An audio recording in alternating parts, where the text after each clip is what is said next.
d'ailleurs applaudi par le Rassemblement national, qui salue encore tout à l'heure une proposition de loi tout droit tirée de son programme. Bloc bourgeois et extrême droite, toujours main dans la main contre le peuple. Mais qui prétendez-vous donc représenter dans cet hémicycle ? Ne recevez-vous jamais dans vos permanences ces mères de familles monoparentales qui portent sur leur épaule l'entière charge d'élever les enfants, de travailler pour subvenir aux besoins de tous et qui, d'un mois à l'autre, perdent pied après la suspension de leur allocation parce qu'un trop-perçu leur a été versé à leur insu? Ces personnes en situation de handicap, bloquées dans des trappes à pauvreté, dont on sait déjà qu'elles sont ciblées par l'algorithme discriminatoire dont se sert la CNAF.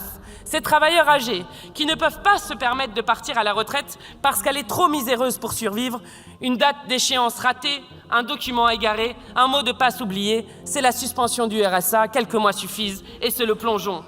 Collègues, qui prétendez-vous représenter dans cet hémicycle ?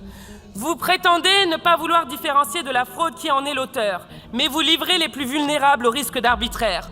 Vous n'allouez aucun moyen réel à la lutte contre la fraude de ceux qui ont les moyens de s'organiser méthodiquement pour la commettre. Vous ne défendez que les intérêts des riches. Nous, insoumis, luttons et continuerons à lutter pour la dignité et la justice fiscale. Nous nous tiendrons toujours aux mots du grand poète espagnol Federico García Lorca. Nous sommes les partisans des pauvres. Avant de commencer, n'oubliez pas de mettre à like et de vous abonner. Mathilde Panot, députée de la France Insoumise, livre une critique acerbe du gouvernement d'Emmanuel Macron et de ses alliés, dont François Bayrou. Elle dénonce une politique qu'elle juge profondément injuste, caractérisée par un double discours où les plus vulnérables sont soumis à des réformes drastiques, tandis que les grandes puissances économiques et les élites bénéficient d'une protection indéfectible. Selon Panot, les macronistes sont forts avec les faibles et faibles avec les forts, une formule qui résume parfaitement l'idéologie du gouvernement, dur avec les citoyens ordinaires, mais complaisant envers les grandes entreprises et les puissants.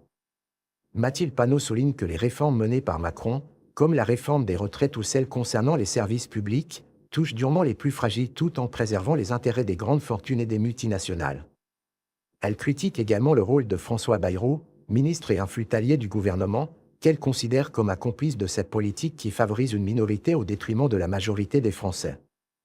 À travers ses propos, Panot incarne une résistance farouche face à une politique qu'elle qualifie de néolibérale, où les inégalités sociales se creusent et où le gouvernement se fait le défenseur des plus riches tout en écrasant les plus modestes. Français. Pour que tout le monde comprenne ce qui se joue dans cette Assemblée, nous sommes en ce moment en train d'examiner les propositions de loi que le groupe macroniste a décidé d'inscrire à l'ordre du jour. Nous discutons donc de lois que les députés qui soutiennent le gouvernement Bayrou et le président Macron considèrent comme leur priorité absolue. Vous auriez pu décider qu'en urgence, il fallait une loi contre la vie chère, alors que l'explosion des prix pousse des millions de familles à des choix impossibles entre se chauffer, manger ou acheter des vêtements. Vous auriez pu proposer un texte sans attendre pour les services publics qui ferment les uns après les autres, alors que les gens doivent faire des dizaines de kilomètres pour trouver un bureau de poste, un médecin, une maternité ou une gare. Vous auriez pu penser qu'il fallait sans attendre augmenter les salaires, les pensions des retraités et le point d'indice des fonctionnaires, alors que jamais la pauvreté n'avait autant défiguré le pays. Mais non. Quand les plus riches de ce pays s'enregistrent 3 fois plus vite cette année que la précédente, mais que le scorbut réapparaît chez les enfants, vous ne mouffetez pas. Quand l'extrême droite avance ses pions à coups de mensonges et de millions, qu'il s'agisse de racisme ou d'éducation à la vie affective, relationnelle et sexuelle pour les élèves de ce pays, vous baissez la tête et reprenez ces mots par la voix du ministre Retailleau. Quand des multinationales licencient à tour de bras des dizaines de milliers de salariés alors qu'elles se gavent depuis des années d'aides publiques et qu'elles reversent des milliards à leurs actionnaires, vous acquiescez. Par contre, lorsque vous avez la possibilité de faire un mauvais coup, alors là, pas de fébrilité, vous y allez. Aujourd'hui en est un bon exemple. Vous avez d'abord choisi comme premier texte de votre initiative parlementaire de toute la législature l'autorisation de l'épandage aérien de pesticides par drone. La Macronie radicalisée se fait la gardienne de l'agrochimie qui détruit l'environnement, la biodiversité et empoisonne les agriculteurs. Et vous nous présentez maintenant à faire adopter sans tarder une loi pour lutter contre les fraudes. Mais attention, pas la fraude fiscale, vous l'avez dit Madame la ministre, qui coûte pourtant au pays près de 100 milliards d'euros par an, 10 à 20 fois plus que les estimations de la fraude sociale par la Cour des comptes.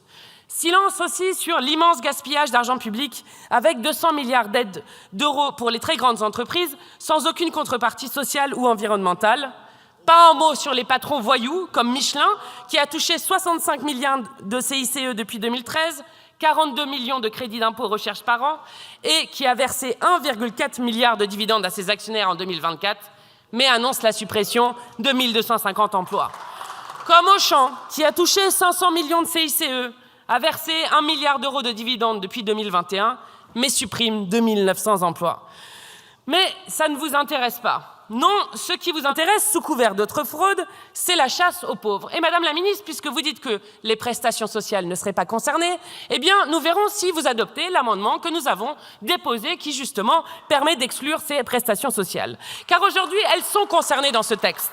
Et donc, suspendre pour 3 mois le versement d'APL à une famille précaire sur simple suspicion, voilà ce qui vous anime. Nous ne sommes pas étonnés, Madame la Ministre, vous aviez dit vous-même en 2017 comme députée, nous avons fait notre boulot de député, il n'y a plus d'ISF, d'impôt de solidarité sur la fortune. Votre choix est d'ailleurs applaudi par le Rassemblement national, qui salue encore tout à l'heure une proposition de loi tout droit tirée de son programme. Bloc bourgeois et extrême droite, toujours main dans la main contre le peuple.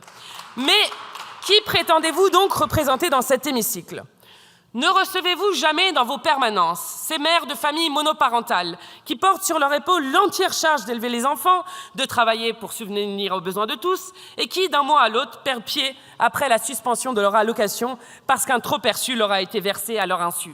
Ces personnes en situation de handicap, bloquées dans des trappes à pauvreté, dont on sait déjà qu'elles sont ciblées par l'algorithme discriminatoire dont se sert la CNAF. Ces travailleurs âgés qui ne peuvent pas se permettre de partir à la retraite parce qu'elle est trop miséreuse pour survivre, une date d'échéance ratée, un document égaré, un mot de passe oublié, c'est la suspension du RSA, quelques mois suffisent et c'est le plongeon. Collègues, qui prétendez-vous représenter dans cet hémicycle? Vous prétendez ne pas vouloir différencier de la fraude qui en est l'auteur, mais vous livrez les plus vulnérables au risque d'arbitraire. Vous n'allouez aucun moyen réel à la lutte contre la fraude de ceux qui ont les moyens de s'organiser méthodiquement pour la commettre. Vous ne défendez que les intérêts des riches.